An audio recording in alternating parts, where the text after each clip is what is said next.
Hey Viking crew, Lonnie with Vikings Offshore Fishing here today again. And I've been thinking about this for quite a few days now, the best way to present this to you.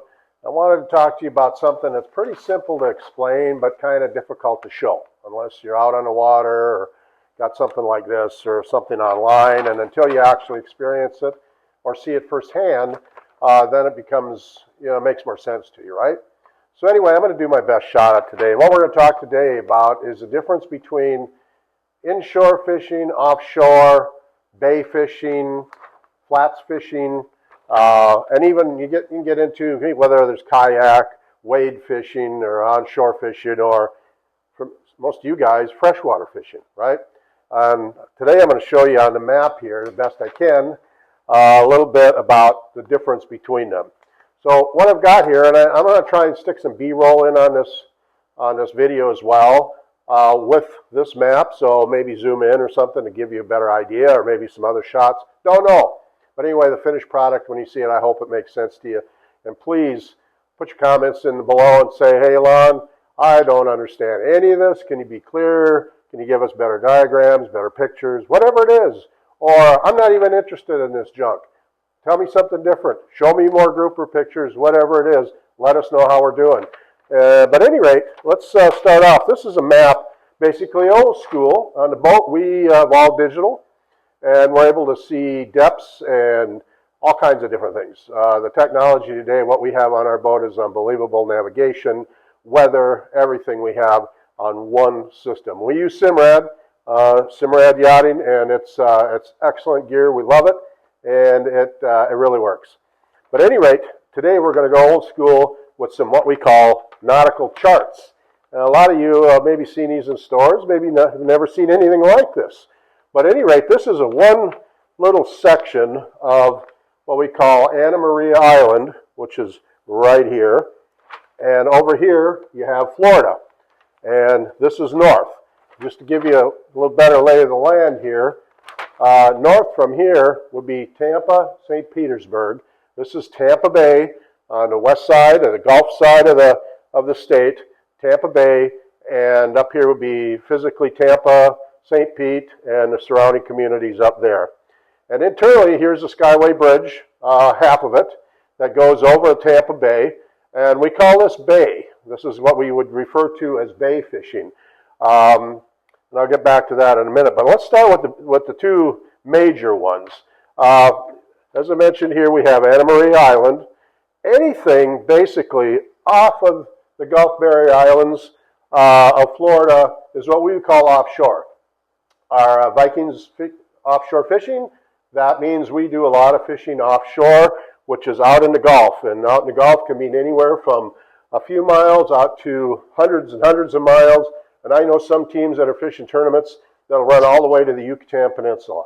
It's unbelievable how far these guys will go. And offshore, I'll give you a little bit of background on that. The Gulf side, opposed to the what we call the Atlantic side on the other side of the state, which would be Miami, Fort Lauderdale, that side is it doesn't get very deep very quick, is what I'm trying to say. It goes real gradual, slopes real gradual, all the way out to about 100 miles, and then it drops down in what we call the ledge out there, and that's where the Gulf Stream current runs, and you get completely different species of fish. There's also places called the middle grounds and so forth, but at any rate, my definition of offshore today will be probably up to 100 miles offshore. And we like to fish 20, 30 miles out with our boat. We don't venture out much further than that. We've got a single Suzuki engine on it. And there's always concern with weather, mechanical breakdown, etc. Also, you have cell phone coverage. Safety is a big item. So you can't be messing around if you're out of cell phone coverage or you're out of radio coverage with the Coast Guard or some of these things. Your life can be in peril extremely quick. So we stick to what we call within 20, 30 miles. So anyway, back to our map again, stay on topic. Anything outside of the peninsula of Florida, we would call offshore. Now inside, we call inshore, would be, we have these bay waters. This is Sarasota Bay, a little bit south of us. Actually, all of this could be considered inshore fishing. Anything outside, out in the Gulf would be offshore. Anything inshore, probably, if you want to get technical about it, you know, and you really can't say it's a depth issue because in the channel, the water can be 70, 80, 90 feet deep over here. So we kind of refer to it as, we break it up here, the guys that fish it a lot. So out of inshore, we would also have what we call flats fishing. Flats fishing primarily is in really what we call skinny water. We're going after redfish, trout, snook, that type of thing. And I've circled some flats here on this map. It's hard to see, but this water is fairly shallow, excuse me. It's like 4 feet or less. We would call that flats fishing. And out here we would call this what we call bay fishing. And we do quite a bit of bay fishing, especially around the Skyway Bridge and underneath it. And out here to Egmont Key, we got Passage Key here, and there's a number of keys here, and then offshore. The other thing I'd like to talk a little bit about, and I'll scan this in, hopefully it makes some sense to you. And I'm in the garage, you can tell it's probably a little warm in here today, but after all, it is Florida and it's summer. So we're in full bake mode. So if you see me losing weight right in front of you, that's why. I'm like in a sauna right now, but hopefully that helps you out a little bit. I'm going to scan this in, do my best to give you some visual aids on it.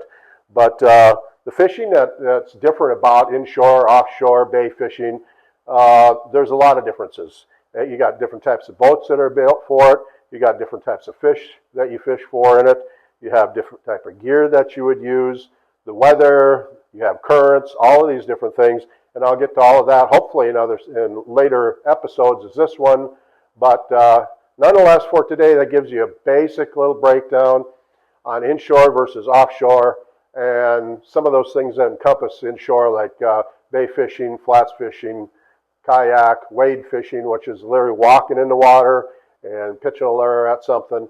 A lot of people do that. And jet ski fishing is getting to be really popular down here. And it's creating sometimes a safety issue around. So at any rate, we appreciate it. Keep watching us on YouTube and Instagram, Facebook, all of those things. Subscribe to our channel. Share this. Tell people about it. And I'll be back next time with some other goodies. And until then, adios. So we're not quite done yet. There's one thing I wanted to do on this video before I left, and I have to splice this in. I have to make a comment. This map says Gulf of Mexico. We're updating it right now to say Gulf of America. Come on down to Florida, get some fish with us. Thanks, bye.